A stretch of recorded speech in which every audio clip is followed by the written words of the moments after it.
இயேசுவின் நாமத்திலே உங்களை வாழ்த்தி 4வது பாடத்திற்கு அன்போடு வரவேற்கிறேன். நம்ம இந்த படிக்க போகிற இந்த 4வது பாடம் 1 கொரிந்தியர் 5ஆம் அதிகாரம், 6ஆம் அதிகாரம், 7ஆம் அதிகாரம். இந்த 3 அதிகாரங்களை அடிப்படையாக கொண்டது தான் பாடம் நம்பர் 4. பாடம் நம்பர் 4 எதை பற்றியது? போன பாடத்தில் நம்ம ஒரு விஷயம் படிச்சுக்கிட்டோம்.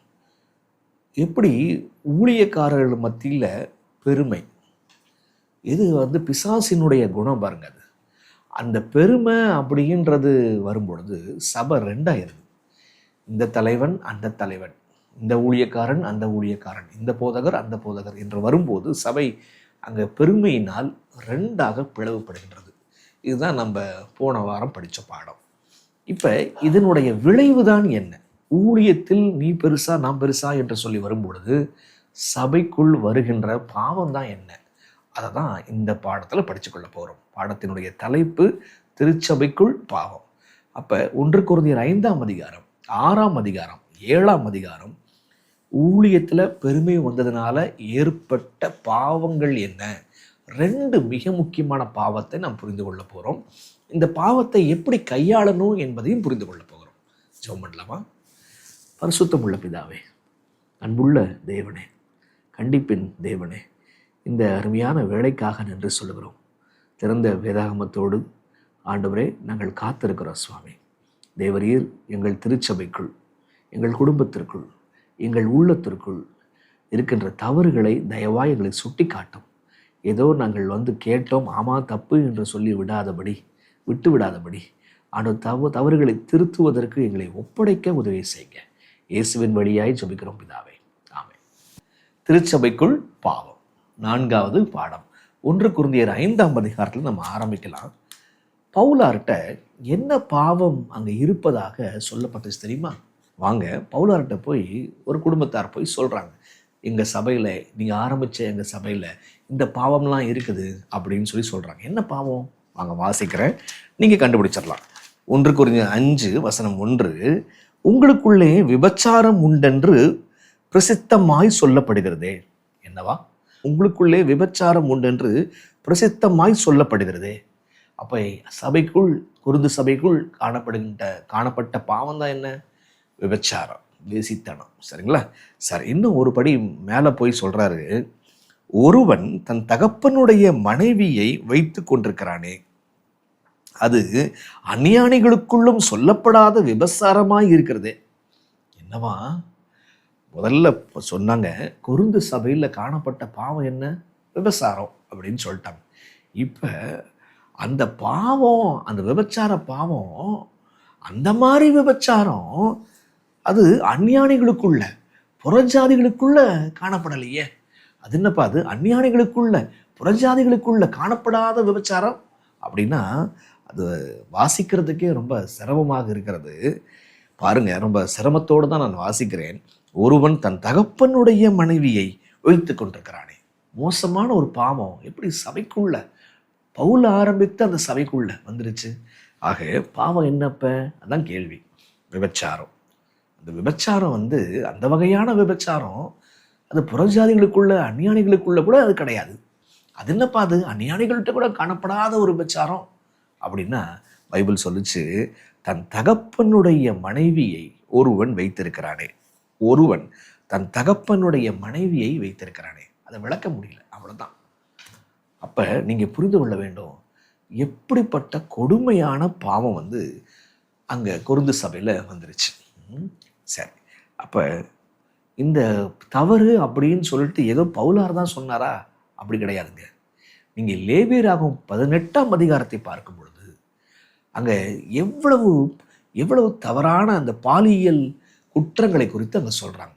எத்தனை வகையான பாலியல் குற்றத்தை குறித்து சொல்லியிருக்கிறார் மோசேன்றதை நீங்கள் ஹோம்ஒர்க்காக எடுத்து கமெண்ட்ஸில் நீங்கள் அதை போடுங்க. என்ன, லேவியராகும் 18ஆம் அதிகாரம் படிக்கிறீங்க, படிச்சுட்டு அங்கே சொல்லப்பட்டிருக்கிற பாலியல் ஒழுக்கக்கேடுகளை குறித்து அங்கே சொல்லப்பட்டிருக்கு. எத்தனை தவறுகள் அங்கே இருக்கிறது அப்போ விளக்குறார். அதான் விஷயம். எதெல்லாம் தவறு, இது அது எல்லாமே தவறு சொல்லிட்டு அங்கே சொல்கிறாரு. லேவியராகும் 18ஆம் அதிகாரம், இதெல்லாம் கானான் தேசத்தாரினுடைய தவறுகள், இதெல்லாம் உங்களுக்குள்ளே வந்துருச்சுன்னு சொன்னால் நீங்கள் தீட்டுப்பட்டு போயிடுவீங்க அப்படின்னு சொல்கிறார். ஆக இங்கே பாருங்க, இவங்கள்ட்ட காணப்பட்ட தவறு என்ன? வேசித்தனம். அதுவும் புறஜாதிகள்கிட்ட காணப்படாத வேசித்தனம். இப்போ இதுவே மோசமாக இருக்குல்ல. இப்போ அடுத்தது ஒரு வசனத்தை பவுலார் எழுதுகிறார். அதுதான் திடுக்கிடும் உண்மையாக மாறுகிறது.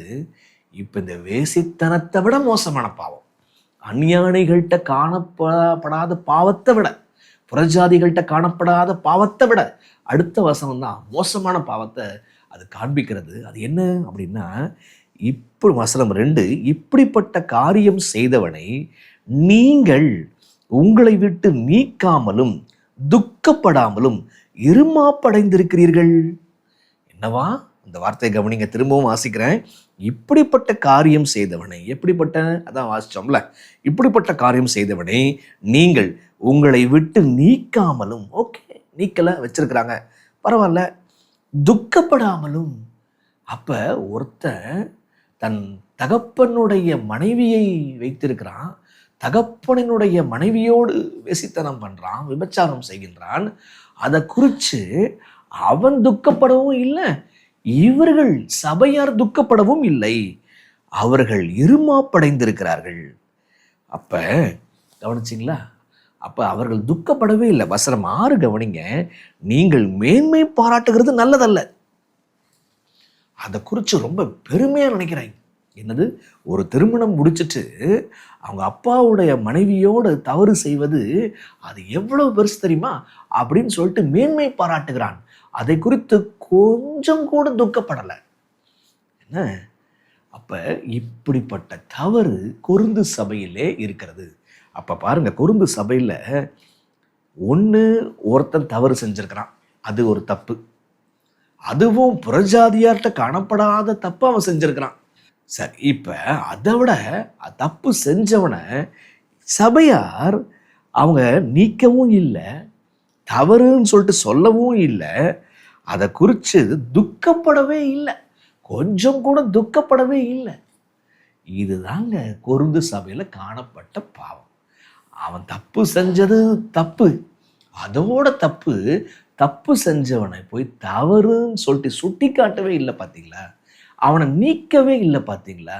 அதுக்காக வருத்தம் இவங்களுக்கே உருவாகல, இருமாப்படைந்திருக்கிறார்கள். அதுவும் அவர்கள் பெருமைப்பட்டிருக்கிறார்கள். என்ன? அதை மகிமையாக எண்ணியிருக்கிறார்கள். என்ன? அப்ப எவ்வளவு மோசமா போயிருச்சு சபை. அப்ப சபைக்குள் இருக்கக்கூடிய முதலாவது பாவம் என்ன? நீங்க சொல்லுங்க. அந்த மனுஷனுடைய விபச்சாரமா? அந்த விபச்சாரத்தை பொறுத்து கொண்டு அந்த விபச்சாரத்தை குறித்து துக்கப்படாம அந்த விபச்சாரத்தை குறித்து பெருமைப்பட்டிருக்கிறார்களே, அது பாவமா? எது பாவம்? அவன் செஞ்ச தப்பு தான், தவறு தான், பாவம் தான். ஆனா அதை குறித்து மேன்மை பாராட்டுறாங்க பாருங்க, அதுதாங்க மிகப்பெரிய பாவம். அதுக்காக தாங்க 1 கொரிந்தியர் 5, 6, 7 இவைகளெல்லாம் எழுதுகிறார். அப்ப கொஞ்சம் நீங்க யோசிங்க. அப்ப சபையானது இங்கிருந்து நம்ம கற்றுக்கொள்ற பாடம் என்ன? மிக முக்கியமான பாடம் என்ன? சபை ஒரு வெளிப்படையான தவறை பார்க்கும் பொழுது அது அமைதியாக இருக்கக்கூடாது, தவறை கண்டித்து உணர்த்த வேண்டும். என்னைக்கு தவறை கண்டித்து உணர்த்தலையோ, ஆகான் தவறை கண்டித்து உணர்த்தாத போது எப்படி அங்க சபை தோற்றதோ அதே போல நம் சபையினுடைய வளர்ச்சியில தோற்று போவோம். ஒருவேளை நாம் இன்னமும் இங்க இருக்கிறோமே, பரம கானானுக்குள் போகாமல் நாம் இருக்கிறோமே, ஒருவேளை நமக்குள் அநேக ஆகான்கள் இருக்கிறாங்களோ, நம்ம தவறுகள் இன்னும் சுட்டி காட்டப்படாமல் இருக்கிறதோ யோசிங்க. கொரிந்து சபை நம்முடைய சபைக்குள் இருக்கிறதோ யோசிச்சு பாருங்க. அப்ப அதனால தான் அந்த கொரிந்து சபையினுடைய தவறான குணம் நமக்குள்ளாக இருக்கும் பொழுது நாமும் ஆவிக்குரிய வாழ்க்கையில சபையாக முன்னேற முடியாது. நாம் அநேக ஆண்டுகள் இந்த உலகத்துல நாம் இருக்காக வேண்டும். நீங்கள் மனசை தொட்டு சொல்லுங்க, உங்களுடைய திருச்சபையின் போதகர் உங்களுடைய தவறுகளை லேசா சொன்னார்னா அது உங்களுக்கு ஓகேவா? ஒருவேளை சபையில் உங்களுடைய திருச்சபையின் போதகர் சீக்கிரம் வாங்க, நீங்கள் ஓய்வு நாளை பரிசுத்தமாக ஆசரிங்க, நீங்கள் ஏன் வேலைக்கு போகிறீங்க, ஏன் இப்படி போகிறீங்க அப்படி செய்கிறீங்கன்னு சொல்லிட்டு சும்மா லேசாக சொன்னால் சபையில் ஏற்படும் விளைவுகள் என்ன? இப்போ குருந்து சபை எப்படி துக்கப்படாமல் மேன்மை பாராட்டுச்சோ, அதே போல தவறுகளை சுட்டி காட்டாமல் நாம் வாழ்ந்து வருகிறோமா? யோசிக்கிறேங்க. இப்போ பாவம் நம்பர் 2க்கு வரேன். பாவம் நம்பர் 2, இது 1 கொரிந்தியர் 5ஆம் அதிகாரம். 1 கொரிந்தியர் 6ஆம் அதிகாரத்துக்கு வரேன். 5ஆம் அதிகாரத்திலே கூட இந்த தவறை எப்படி சரி செய்யணும், உடனே செய்ய வேண்டிய விஷயங்கள் என்னன்றது சொல்கிறாரு. நான் அதுக்கு திரும்பி வரேன். 1 கொரிந்தியர் 6க்கு வந்துடுறேன். இப்போ பாவம் நம்பர் 2. பாவம் நம்பர் 1 புரியுதுல உங்களுக்கு? விபச்சாரத்தை குறித்து துக்கப்படல, மேன்மை பாராட்டுறாங்க. இதுதான் விஷயம். இப்போ 1 கொரிந்தியர் 6க்கு வாங்க. அப்போ இங்கே 1 கொரிந்தியர் 6ல் பாவம் நம்பர் 2 பார்க்கலாம். கொரிந்து சபையில் பாவம் 2வது பாவம் என்ன செய்து வருகிறது? 2வது பாவம் என்ன? உங்களில் 6:1, உங்களில் ஒருவனுக்கு வேறு ஒருவனோடு வழக்கு உண்டானால் வழக்காடும்படி அவன் பரிசுத்தவான்களிடத்தில் போகாமல் அநீதிக்காரிடத்தில் போக துணிகிறது என்ன? அப்ப என்ன பாவம்? இப்ப ஒரு பிரச்சனை வந்துருச்சு. அப்ப சபை விசுவாசிகள் அவங்களுடைய சொந்த சபை விசுவாசியின் மீதே குற்றம் சாட்டுவதற்கு அவங்க கோர்ட்டுக்கு போறாங்க. இதுதான் விஷயம். என்ன அது என்ன விஷயம்? அப்போ ஒரு வழக்கு உண்டா. அந்த வழக்கு என்ன அப்படின்னா, வசனம் பாருங்க, அதான் திடுக்கிடவும் விஷயம். இப்போ 6ஆம் அதிகாரம் என்ன வழக்குக்காக யாரோ ஒருத்தர் சொந்த விசுவாசி மீது வழக்கு தொடர போறாரு பாருங்க. ரொம்ப கொடுமையான விஷயம். 6:13க்கு வாங்க. வயிற்றுக்கு போஜனமும் போஜனத்துக்கு வயிறும் ஏற்கும். என்னவா? வயிற்றுக்கு போஜனமும் போஜனத்துக்கு வயிறும் ஏற்கும். ஆனாலும் தேவன் இதையும் அதையும் அழிய பண்ணுவார். என்னவா? வயிற்றுக்கு போஜனமும் போஜனத்துக்கு வயிறும் ஏற்கும். ஆனா ஆண்டவர் போஜனத்தையும் அழிப்பார், வயிற்றையும் அழிப்பார். சரீரமோ வேசித்தனத்திற்கல்ல, கர்த்தருக்கே உரியது, கர்த்தரும் சரீரத்திற்கு உரியவர். உங்களுக்கு புரியுதா? ஏன் இங்க 6ஆம் அதிகாரம் வழக்கு, அநீதிக்காரர்கிட்ட போய் போடப்பட்ட வழக்கை குறித்து பேசிக்கிட்டே வரும் பொழுது இங்கே வேசித்தனத்தை குறித்து சொல்ல வேண்டிய அவசியம்தான் என்ன? என்ன? சரீரம் கர்த்தருக்கு உரியதுப்பா, கர்த்தர் சரீரத்துக்கு உரியவருப்பா அப்படின்னு சொல்ல வேண்டிய அவசியம் என்ன? அப்படின்னா நம்ம லேசா கொஞ்சம் யூகிக்க முடியும். யூகிக்கிறோம், அவ்வளோதான். லேசா நம்ம யூகிக்க முடியும். இங்க தொடரப்பட்ட வழக்கு என்ன தெரியுமா? இந்த 5ஆம் அதிகாரத்துல ஒருத்தன் தன் தகப்பனுடைய மனைவியோட விபச்சாரம் செஞ்சுட்டான் அப்படின்னு சொல்லப்பட்டிருக்குல்ல, அதனுடைய தொடர்ச்சி தாங்க இங்க வழக்கு. அப்படின்னா யூகம் என்ன? பாதிக்கப்பட்டவர் தன் மனைவியை மீட்கும்படி வழக்கு தொடர போயிருக்கிறாரு. ஏன் அங்க அப்படி போயிருக்காரு? 5ஆம் அதிகாரம் தான் விஷயம் சொல்லுது. சபையானது அதை குறித்து மேன்மை பாராட்டுது. அப்ப அவன் எங்க போவான்? ஆனா அப்படி போனது சரியா? இதுதான் கேள்வி. போனது சரியா? இப்ப கேள்வி நீங்க புரிஞ்சுக்கணும். வழக்கு தொடரப்படுகிறது. அப்ப 5ஆம் அதிகாரத்தினுடைய தொடர்ச்சி தான் 6ஆம் அதிகாரம். 5 வேற 6 வேற என்பது கிடையாது. அப்படியே வழக்கு தொடரப்பட்டாலும் அது சரியா என்பதுதான் விஷயம். சரி, இவங்க போய் யார்கிட்ட போறாங்க? யார்கிட்ட போயிருக்கணும் அப்படின்னா பாருங்க, வசனம் 1ல் அநீதிக்காரர்கிட்ட போயிருக்கியப்பா. You have gone to the unjust. அநீதிக்காரர்கிட்ட போயிருக்கிறிய. சரி, வசனம் 6 பாருங்களேன். சகோதரனோடு சகோதரன் வழக்காடுகிறான், அவ்விசுவாசிகளுக்கு முன்பாகவும் அப்படி செய்கிறான். என்ன? அநீதிக்காரன், அடுத்தது அவ்விசுவாசிக்கு முன்பாக போயிருக்கிறிய அப்படின்னு சொல்லிட்டு பார்க்கிறோம் நம்ம. சரி, எங்க போயிருக்கணும்? வசனம் 4, இந்த ஜீவனுக்கேற்ற வழக்குகள் உங்களுக்கு இருந்தால் தீர்ப்பு செய்கிறதற்கு சபையில் அற்பமாய் எண்ணப்பட்டவர்களை நியமித்துக் கொள்ளுங்கள். என்ன? இன்னொரு வசனம் சொல்லுது, உங்கள்கிட்ட ஒரு ஞானி இல்லையாப்பா அப்படின்னு சொல்றாரு. அப்ப என்ன வழக்கு? முதல்ல பாவம் என்ன? வழக்கு. அது என்ன வழக்கு? பேச நம்ம யூகிச்சு பார்த்தோம். இப்ப அவங்க எங்க போயிருக்கணும்? ஞானிகிட்ட போயிருக்கணும். எங்க போயிருக்கணும்? சபையில உள்ள ஞானி. சபையில அற்பமா எண்ணப்பட்ட ஒரு ஆள்கிட்ட போய் நீ போய் கேட்டிருக்கலாமேப்பா என்ன செய்யலான்னு சொல்லிட்டு, ஏன் நீ வழக்கு போட்ட அப்படி கேட்குறாங்க. என்ன? அவ்விசுவாசிகள்கிட்ட போயிருக்கிற, நீ அநீதிக்காரர்கிட்ட போயிருக்கிற, எப்படி நீதி கிடைக்கும் அப்படின்னு சொல்லிட்டு கேட்குறாரு. ஸோ அப்போ தவறு வழக்கு போடுறாங்க. விசுவாசிக்கு எதிராகவே ஒரு விசுவாசி உலகத்தார்கிட்ட, அவ்விசுவாசிகள்கிட்ட, அநீதிக்காரர்கிட்ட போய் வழக்கு தொடர்றாங்க. அந்த வழக்கு போடுறது தான் நம்ம குருந்து சபையில் காணப்படுகின்ற அடுத்த பாவமாக நாம் பார்க்கிறோம். சரி, ஏன் வழக்கு தொடரக்கூடாது? ஒரு விசுவாசி இன்னொரு விசுவாசியின் எதிர்த்து வழக்கு நீதிமன்றத்தில் போய் ஏன் வழக்கு தொடரக்கூடாது? பல காரணங்களை சொல்றாரு பாருங்க. 1 கொரிந்தியர் 6:2-3 பாருங்களேன். ஏன் வழக்கு போடக்கூடாது அப்படின்னா, ரொம்ப அற்புதமாக ஒரு விஷயத்தை கொண்டு வரார். என்றைக்குமே பவுலார் பார்த்தீங்கன்னா, ஒரு சின்ன பிரச்சனை இருக்கும், அது பெரிய சத்தியத்தை சொல்லுவார். இப்போ கணவன் மனைவி பிரச்சனை, அதுக்கு சொல்லுவார், கிறிஸ்து தலை, சபை சரீரம் அப்படின்வார். உங்களுக்கு புரியுதா? கணவனை விட்டு மனைவி பிரியக்கூடாது. இது சொல்றதுக்கு இருவரும் ஒரே மாம்சம், இந்த ரகசியம் பெருசுன்னு சொல்லுவார். அப்போ இது கிறிஸ்துவை குறித்தும் சபை குறித்தும் பேசுகிறேன்னு சொல்லுவார். அப்போ ஒரு பிரச்சனை அப்போ ஆண்டவர் அவர்கிட்ட சத்தியத்தை விளக்குறார், உபதேசங்களை விளக்குறார். உபதேசத்திற்கும் நடைமுறை வாழ்க்கைக்கும் உள்ள கனெக்ஷனை காட்டுறார். நமக்கு என்னமோ உபதேசம் வேறு, நடைமுறை வாழ்க்கை வேறு இல்லை. நடைமுறை வாழ்க்கையில் பிரச்சனை எதற்கு?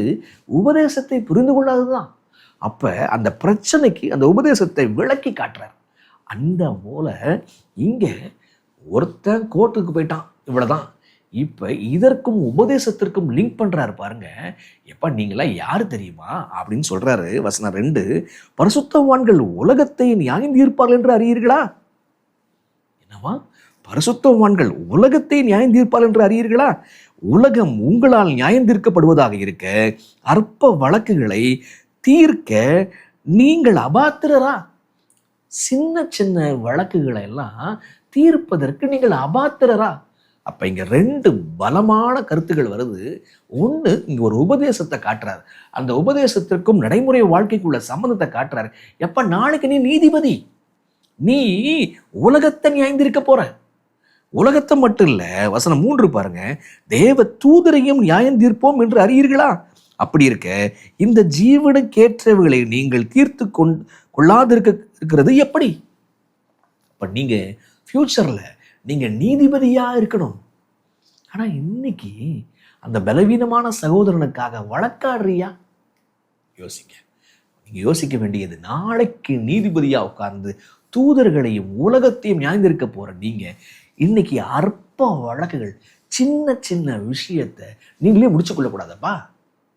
இப்போ ஒன்று, நம்ம நீதிபதியா மாற போறோம். இன்னைக்கு நீ நீதிபதியா வேலை செஞ்சிருக்கணுமே, சின்ன சின்ன கேஸெல்லாம் நீயே முடிச்சிருக்கணுமே. 2வது விஷயம், இப்போ அப்படின்னா நீதிமன்றத்துக்கே போகக்கூடாதுன்னு சொல்றாரா? என்ன, இங்க சின்ன சின்ன விஷயத்தை நாமே முடித்து கொள்ளணும். அப்போ பெரிய விஷயம் வரும்போது என்ன, அதையும் பார்ப்போம் நம்ம. என்ன, அப்போ முதல்ல பாவம் என்ன? ஒரு விசுவாசி சக விசுவாசி எதிர்த்து வழக்கு போடுறது. ஏன்னா அது ஏன் பாவம்? நீ நீதிபதியா நாளைக்கு மாற போறப்பா. இதை மாதிரி அப்ப நீ இன்னைக்கே நீதிபதியா இருக்கணுமே, இன்னைக்கே நீ தீர்ப்பு செய்யணுமே. ஏன் இதை புரிஞ்சுக்கிட்டேன்னு சொன்னா, நீ அந்த அற்ப வழக்குகளை எல்லாம் அவிசுவாசத்துல போயிருக்க மாட்டியே அப்படின்னு பவுலார் கேட்கிறார். 2வது காரணம் பாருங்க. ஸோ ஃபஸ்ட்டு விஷயம், அது சபையானது ஒரு சின்ன பிரச்சனையை சபையே கையாளணும். என்ன, 2வது காரணம், நாளைக்கு நம்ம நீதிபதியாக நம்ம இருக்க போகிறோம். என்ன, சரிங்களா? 3வது காரணம் பாருங்க, நீதிமொழிகள் 25 அதிகாரத்துக்கு பாருங்க. இது ரொம்ப அழகான விஷயம். நீதிமொழிகள் 25 வசனம் 9-10 பாருங்களேன். நீதிமொழிகள் 25 வசனம் 9-10. நீ உன் அயலானுடனே மாத்திரம் உன் வியாஜ்யத்தை குறித்து வழக்காடு, மற்றவனிடத்தில் ரகசியத்தை வெளிப்படுத்தாதே. மற்றபடி அதை கேட்கிறவன் உன்னை நிந்திப்பான், உன் அவமானம் உன்னை விட்டு நீங்காது. இந்த பாட புத்தகத்தில் ஒரு அழகான ஒரு வரி போட்டிருக்கிறாங்க. அந்த வரி அப்படியே சொல்கிறேன். நம்முடைய அழுக்கு துணியை கொண்டு போய் வெளிப்படைய காயப்படாத. உன்னுடைய அழுக்கு துணியை கொண்டு போய் மற்றவங்க பார்க்குற மாதிரி காயப்படாத சொல்கிறாங்க. என்ன ரொம்ப அழகான விஷயம் இல்லை, அதான் சொல்கிறாங்க. அவமானம் நீங்காது. உன்னுடைய விஷயத்தை கொண்டு போய் பிறர்கிட்ட போய் சொல்லாத, அதுவும் அவ்விசுவாசிட்ட போய் சொல்லவே சொல்லாத அப்படின்னு சொல்லிட்டு சொல்கிறோம். என்ன, இப்போ பாருங்க, 1 கொரிந்தியர் 6:7 பாருங்களேன். இன்னொரு அழகான விஷயம். ஏன் போகக்கூடாது? அது சபையே முடிக்கணும். நாளைக்கு நம்ம நீதிபதியாக இருக்க போகிறோம். நம்ம அழுக்கு விஷயத்த போய் பிறர் பார்க்கும்படி நம்ம காட்டக்கூடாது. 6:7 பாருங்களேன். 6:7 நீங்கள் ஒருவரோடு ஒருவர் வழக்காடுகிறது எவ்விதத்திலும் குற்றமாயிருக்கிறது. அப்படி செய்கிறதை விட நீங்கள் ஏன் அநியாயத்தை சகித்துக் கொள்கிறதில்லை? ஏன் நஷ்டத்தை பொறுத்து கொள்கிறதில்லை? சரிப்பா, ஏன் சகிக்க மாட்டேன்ற? ஒரு நஷ்டம் வந்துருச்சு, உனக்கு ஒரு வாழ்க்கையில இம்மைக்குரிய வாழ்க்கையில ஒரு நஷ்டம் வந்துருச்சு. அந்த நஷ்டத்தை ஏன் ஏத்துக்க மாட்டேன்ற? ஏன் சகிக்க மாட்டேன்ற? அப்ப அந்த நஷ்டம் உனக்கு முக்கியமா? உன்னுடைய பேர், உன் சபையினுடைய பேர் நீதிமன்றத்தில் போய் எள்ளி நகையாடப்படுமே, அது முக்கியமா? எதுப்பா உனக்கு முக்கியம்? சபையின் பேர் கெடுவது முக்கியமா? சபையின் பேர் கெடுமே, அதை குறித்து யோசிக்கிறியா? அதாவது உனக்கு உனக்கு உனக்கு அதுதான் முக்கியமா? யோசிங்க. இதை குறித்து தீர்க்கதரிசி சொல்லுகிறத கொஞ்சம் கவனிக்கலாம். எழும்பி பிரகாசிய சீடர்கள் சபை உறுப்பினர்களுக்கிடையில் எழும் கருத்து வேறுபாடுகளை தீர்த்து கொள்ள கிறிஸ்தவர்கள் உலக நீதிமன்றங்களை நாடக்கூடாது. அத்தகைய வேறுபாடுகள் கிறிஸ்துவின் போதனையின்படி அவர்களுக்குள்ளாகவே அல்லது சபையின் மூலம் தீர்க்கப்பட வேண்டும். அநீதி செய்யப்பட்டிருந்தாலும் சாந்தமும் மனத்தாழ்மையும் கொண்ட இயேசுவின் சீடன் உலகத்தின் முன்பாக சபையில் உள்ள தன் சகோதரர்களின் பாவங்களை வெளிப்படுத்துவதை விட தானே நஷ்டமடைவதையும் ஏமாற்றம் அடைவதையும் சகித்து கொள்வான். உண்மையான சீடன் என்ன செய்யறான்? தனக்கு ஒரு நஷ்டம் வந்தாலும் சகித்து கொள்ளுகிறான். ஏமாற்றப்பட்டதாக என்னன்னாலும் அவன் ஒத்துக்கொள்ளுகிறான். பரவாயில்ல, ஆண்டவர் பார்த்துக்கிறாரு அப்படின்னு போயிடுறான். ஏன்னா அவனுக்கு சத்தியம் முக்கியம், அந்த ஆத்துமாக்கள் முக்கியம். என்ன அப்ப யோசிக்கணும். கிறிஸ்தவர்கள் சென்று கோர்ட்டு வாசல்ல போய் நிற்கும் போது அது சத்தியத்தை அவமானப்படுத்துகிறது என்கிற 2வது பாடத்தை நாம் புரிந்து கொள்கிறோம். அதை 2 விஷயம் படிச்சுக்கிட்டோம். ஒன்று, முதல் பாவம் என்னது? வேசித்தனம். வேசித்தனத்தை, புறஜாதிகளில் காணப்படாத வேசித்தனத்தை சபையானது கொண்டாடுது. என்ன, அதை குறித்து பெருமைப்படுது. அதுதான் பாவம் நம்பர் 1. 2வது பாவம், அங்க நீதிமன்றத்துக்கு சபை மக்கள் சொந்த சபை உறுப்பினர்கள் மீதே எதிர்த்து போறாங்க. அதுதான் 2வது தவறாக காணப்படுகிறது. 3வது, இப்படிப்பட்ட தவறுகளை, அது குறிப்பாக 5, 6 பார்த்தீங்களா, தவறு 1 தான். என்னது? பாலியல் பிரச்சனைகள், என்ன, விபச்சாரம். அதான் அந்த விபச்சார காரியங்களை எப்படி கையாள்வது? முதல்ல பவுலாரு இந்த தவறே செய்யாம இருக்க சில கருத்துக்களை எல்லாம் சொல்றாரு. ஒரு 5 கருத்துக்களை சொல்கிறார். என்னென்ன கருத்து சொல்றாரு பாருங்க. 1 கொரிந்தியர் 6:10 பாருங்களேன். திருடரும் பொருளாசைக்காரரும் வெறியரும் உதாசீனரும் கொள்ளைக்காரரும் தேவனுடைய ராஜ்யத்தை சுதந்திரிப்பதில்லை. முதல் விஷயம் பொதுவாக சொல்றாரு. தவறே, இந்த கருத்துக்கள்லாம் புரிஞ்சா நம்ம இந்த தவறுக்குள்ள போய் மாட்ட மாட்டோம். என்ன கருத்துக்கள்? முதல்ல விபசாரக்காரர், அது வசனம் 9 பாருங்க. அநியாயக்காரர் தேவனுடைய ராஜ்யத்தை சுதந்திரிப்பதில்லை என்று அறியீர்களா? வஞ்சிக்கப்படாதிருங்கள். வேசி மார்க்கத்தாரும் விக்கிரக ஆராதனைக்காரரும் விபசாரக்காரரும் சுய புணர்ச்சிக்காரரும் ஆண் புணர்ச்சிக்காரரும் இவங்கெல்லாம் தேவனுடைய ராஜ்யத்தை சுதந்திரிப்பதில்லை. அப்ப நீ ஏன் செய்யக்கூடாது இந்த தவிர? தேவனுடைய ராஜ்யத்தை இழந்துருவாப்பா, அதனால செய்யாத. 2வது 6:11 பாருங்க. உங்களில் சிலர் இப்படிப்பட்டவர்களாய் இருந்தீர்கள், ஆயினும் கர்த்தராய் இயேசுவின் நாமத்தினாலும் நமது தேவனுடைய ஆவியினாலும் கழுவப்பட்டீர்கள், பரிசுத்தமாக்கப்பட்டீர்கள், நீதிமங்களாக்கப்பட்டீர்கள். அப்படின்னா நீங்க பாவ மன்னிப்பை பெற்றிருக்கிறீங்கப்பா. திரும்பவும் அதே தவறுக்கு போகக்கூடாது. நீங்கள் நீதிமானாக்கப்பட்டிருக்கிறீங்க, நீங்க பரிசுத்தவானாக்கப்பட்டிருக்கிறீங்க. ஆகையினால் அதை இழந்துடாதீங்க. நீங்க திரும்பவும் அதே பாவத்துக்குள்ள போகும்போது அதை இழந்துருவீங்க. எனவே அந்த தவறை நீங்க செய்யக்கூடாது அப்படின்னு சொல்றாரு. 3வது பாருங்க, இது ரொம்ப அழகான ஒரு விஷயம். 6:20 பாருங்க. கிரயத்திற்கு கொல்லப்பட்டீர்களே, ஆகையால் தேவனுக்கு உடையவர்களாகிய உங்கள் சரீரத்தினாலும் உங்கள் ஆவியினாலும் தேவனை மகிமைப்படுத்துங்கள். உங்கள் சரீரத்தினாலும் ஆவியினாலும் நீங்க தேவனை மகிமைப்படுத்துங்க. சரீரம் யாருடையது? அதான் ஏற்கனவே படித்தோம். நம்ம சரீரம் கர்த்தருக்குரியது. எப்படி கர்த்தருக்கு போச்சு? அப்படின்னா சரீரம் எந்த இல்லையா? இது எந்த தானே? இல்லைங்க. பைபிள் ஒரு உண்மையை சொல்லுது. இந்த உடல் உங்களுது அல்ல. அது எப்பொழுதும் இன்னொருத்தருக்கு சொந்தமாயிருச்சு. எப்போ உங்கள் பாவத்துக்காக ஒருத்தர் மரித்தாரோ, எப்போ உங்கள் பாவத்திற்காக ஒருத்தர் கிரயத்தை கொடுத்தாரோ, அப்பவே இந்த உடல் உங்களுக்குரியது அல்ல. அது தேவனுக்குரியது, அது கிறிஸ்துவுக்குரியது. இப்போ இப்படிப்பட்ட உடலை எப்படி வேசித்தனத்திற்கு உள்ளாக்குவேன்? யோசிங்க. ஆக தேவனுடைய ராஜ்யத்திற்குள் போக முடியாது, வேசித்தனத்துக்குள்ள போய் மாட்டாது.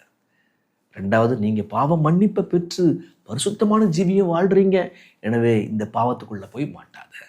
இந்த உடல் உன்னுடையது கிடையாது, அது கிரயத்துக்கு கொள்ளப்பட்டிருக்கு. அது ஓனர் இன்னொருத்தர். நீ வெறும் உக்ரானக்காரன், வெறும் மேனேஜர் தான். எனவே இதை புரிஞ்சிருச்சுன்னு சொன்னா நீ பாவம் செய்ய மாட்ட. 4வது காரியம், 1 கொரிந்தியர் 4 மிக முக்கியமான காரணங்கள் என்ன? 1 கொரிந்தியர் 6:16 பாருங்க. வேசியோடு இசைந்திருக்கிறவன் அவளுடனே ஒரே சரீரமாய் இருக்கிறான் என்று அறியீர்களா?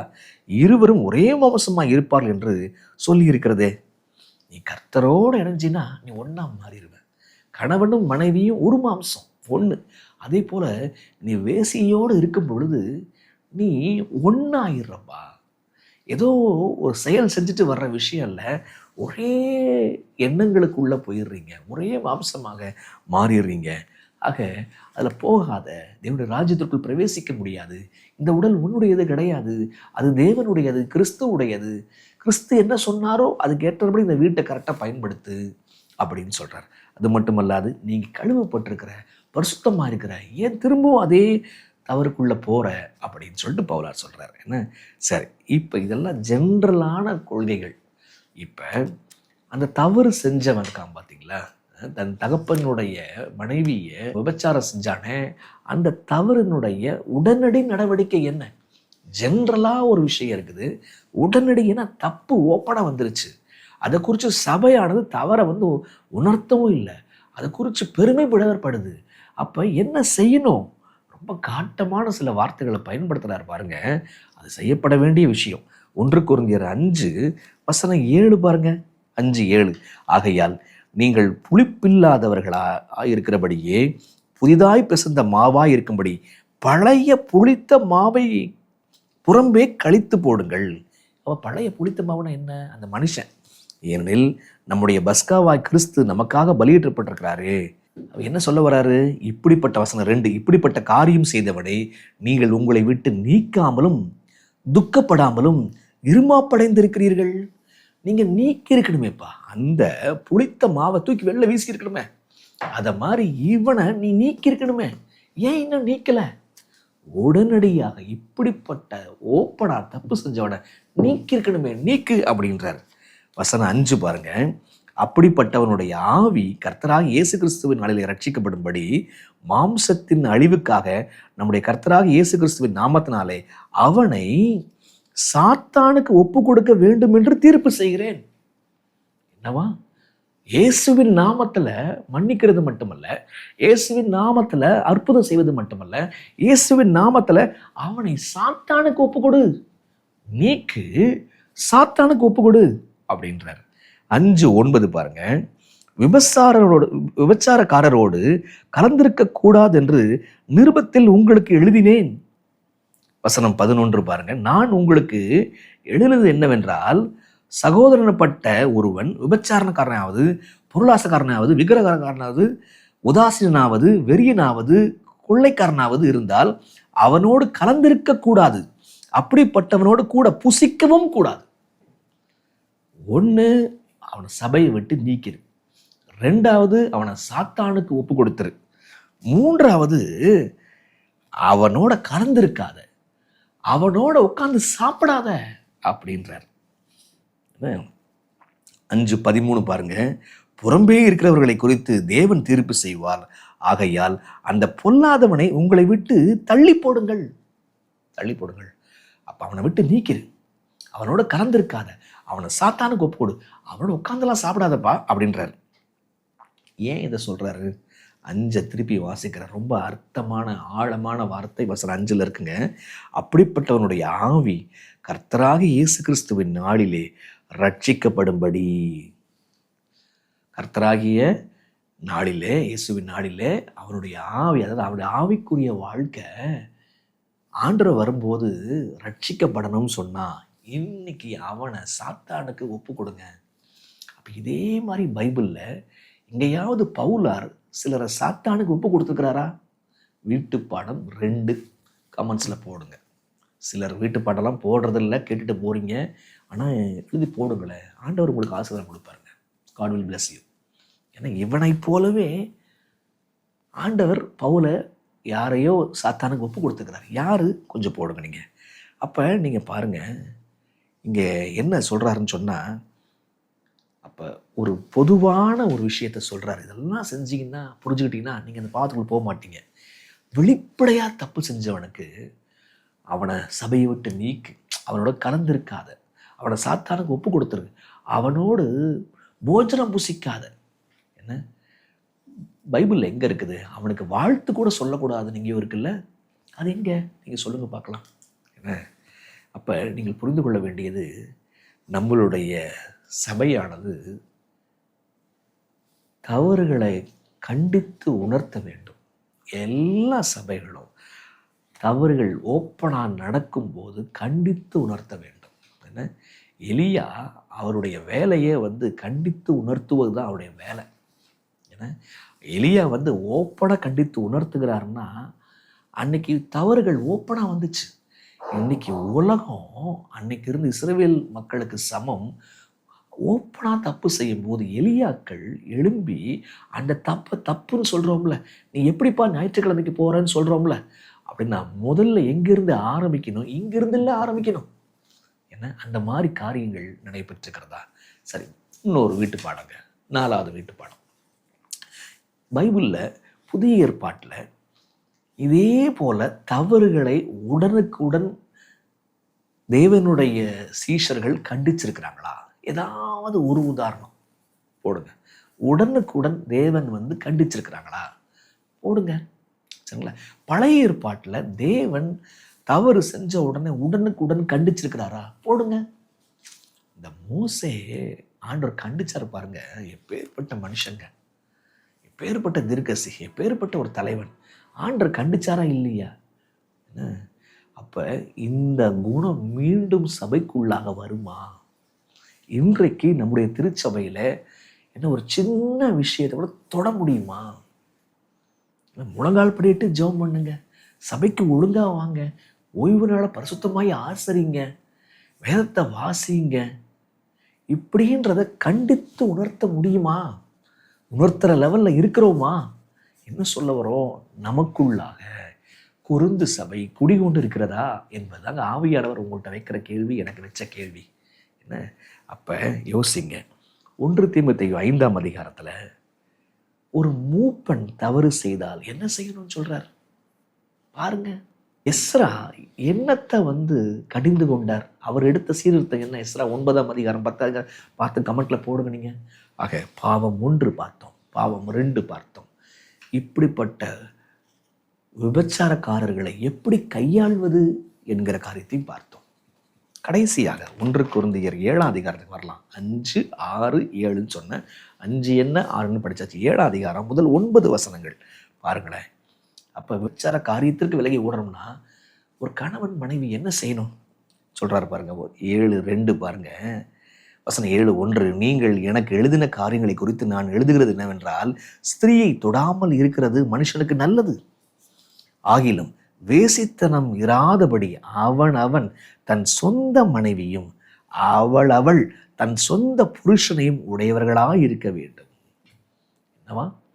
கணவன் அவனோட மனைவியோடு இருக்கணும், மனைவி தன் கணவனோடு இருக்கணும். இல்லை அப்படின்னா அங்கே விபச்சாரம் வருது. 5ஆம் அதிகாரம் 6ஆம் அதிகாரம் தொடர்ச்சி அப்படியே 7ஆம் அதிகாரத்துக்கு வராரு. திருமணம்னா என்னன்னு புரிஞ்சுக்கோங்க. கணவன் மனைவி, மனைவி கணவனுக்குன்னு சொல்லிட்டு இருக்கணும்ப்பா, இல்லைன்னா வேசித்தனம் வந்துடும் அப்படின்றார். 2வது பாருங்க, அதுலேயே 7:4 பாருங்க. மனைவியானவள் தன் சுய சரீரத்திற்கு அதிகாரி அல்ல, புருஷனே அதற்கு அதிகாரி. அப்படியே புருஷனும் தன் சுய சரீரத்துக்கு அதிகாரி அல்ல, மனைவியே அதற்கு அதிகாரி. இந்த உடல் என் மனைவிக்குரியது, மனைவியின் உடல் எனக்குரியது. இதை புரிஞ்சுக்கணும். என்ன புரிஞ்சிருக்கணும். அடுத்த வசனம் 5 பாருங்க. உபவாசத்திற்கும் ஜெபத்திற்கும் தடையாயிராதபடி இருவரும் சில காலம் பிரிந்திருக்க வேண்டும் என்று சம்மதித்தாலன்றி ஒருவரை விட்டு ஒருவர் பிரியாதிருங்கள். உங்களுக்கு விரதத்துவம் இல்லாமையால் சாத்தான் உங்களை தூண்டிவிடாதபடி மறுபடியும் கூடி வாழுங்கள். உபவாசத்திற்கும் ஜெபத்துக்கும் மட்டும்தான் பிரிஞ்சு வாழணும். மற்ற நேரங்களில் பிரியக்கூடாது. என்ன கருத்தளவில் நீங்கள் நீங்கள் என்ன செய்து சொன்னால் அன்போடு ஒருத்தர் பராமரித்து கொண்டு இருக்க வேண்டும். கணவன் மனைவியாக இருக்கணும்னு சொல்கிறதாக கணவனுக்கு மனைவி, மனைவிக்கு கணவன், ஒருவனுக்கு ஒருத்தி அப்படின்ற ஒரு நிலைப்பாட்டுக்குள்ள வாழணும். இந்த சரீரம் உங்களுக்கு இல்லைன்றத ஃபஸ்ட்டு புரிஞ்சுக்கணும்.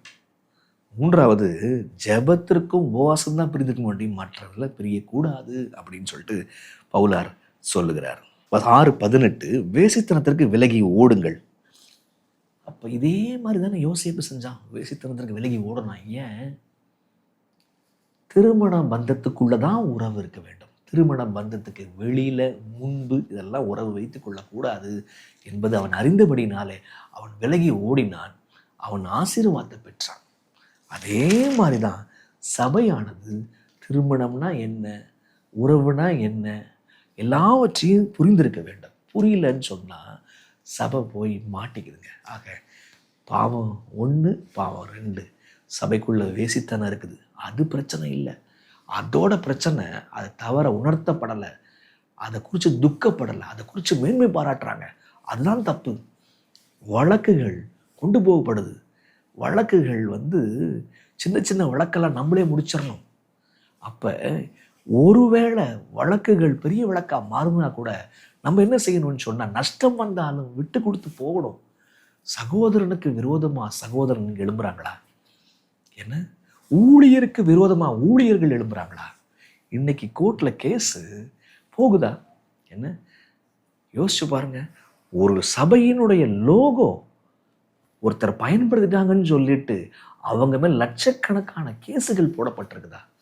யோசிச்சு பாருங்க. உங்களுக்கு புரியுதா? சபையை அழிப்பதற்காக சபையே எழும்புகிறதா? கேஸ் போடப்படுதா? யோசிச்சு பாருங்க. இதெல்லாம் தவறுன்ற சொல்லி மனசுல வருந்திருக்கிறீங்களா?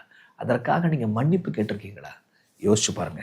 கொரிந்து சபையில காணப்பட்ட பாவம் இதுதான். உங்களுடைய சபையில் தவறுகள் வெளிப்படையாய் வரும் பொழுது நீங்கள் அதை கண்டித்து உணர்த்துகிறீர்களா? யோசிக்கணுங்க. நீங்க உங்க சொந்த சகோதரனுக்கு எதிராக நீதிமன்றத்தை அணுகிட்டு இருக்கிறீங்களா? யோசிங்க. உங்களுடைய சரீரம் உங்களுடையதல்ல. உங்களுடைய மாம்சத்தை பரிசுத்தாவின் வல்லமையினாலே நீங்கள் ஆளுகிறீர்களா? யோசிச்சு பாருங்க. வேசித்தனத்திற்கு விலகி ஓடுங்கள் என்று பவுல் சொல்றார். வேசித்தனம் செய்யாமல் இருக்கலாம், ஆனால் செல்போன்ல உள்ள டிஜிட்டல் அடல்ட்ரியிலிருந்து நீங்கள் ஆன்லைன் அடல்ட்ரியிலிருந்து நீங்கள் விலகி ஓடுறீங்களா? யோசிச்சு பாருங்க. ஆண்டவர் நம்மை கழுவி இருக்கிறார், நம்மளை பரிசுத்தமாக்கியிருக்கிறார், நமக்கு பாவ மன்னிப்பை கொடுத்திருக்கிறார், நமக்காக நம்முடைய சரீரத்தை மீட்டிருக்கிறார். நம்ம சரீரத்தை அசுத்தத்துக்கு ஒப்பு கொடுத்துருக்குறோமா? யோசிப்போம். ஜெபம் பண்ணலாமா? அன்புள்ள தகப்பனே, ஒரு விசை எங்கள் சபைக்காக எங்களுக்காக நாங்கள் மன்னிப்பு கேட்கிறோம் சுவாமி. தயவாய் எங்களை மன்னித்து இந்த நிருபத்தில் சொல்லப்பட்ட காரியத்தின்படியே நடக்க எங்களுக்கு பலம் தாரும், பரிசுத்த ஆவியானவரை தாரும். இயேசுவின் வழியாய் ஜெபிக்கிறோம் பிதாவே, ஆமென்.